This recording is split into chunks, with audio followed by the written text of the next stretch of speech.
Kim Chiu super stunning sa awarding ng PMPC Star Awards ngayong gabi.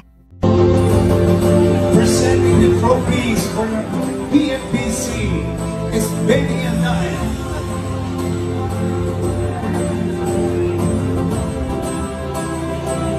Sabi ni ba, host, ako na lang pala mag-isa to.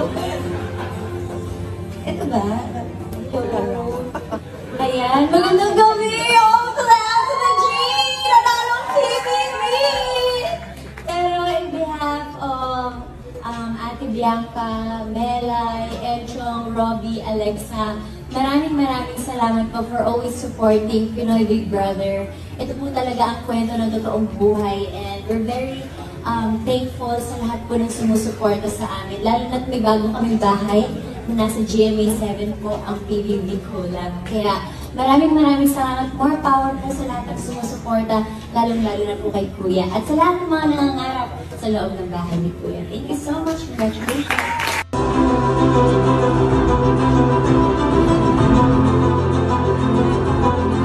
Welcome back to the 38 Star Awards for Television. Kimmy, Yes. napapansin mo ba, sobrang kakaiba ng Star Awards for TV natin ngayon?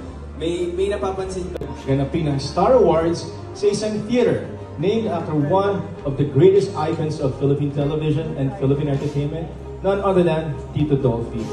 Yes, tama yan, Papa P. Agree ako 100%. At habang ibinibigay natin ang Talk, magazine, reality, travel, children, dami no? And educational shows will be awarded tonight.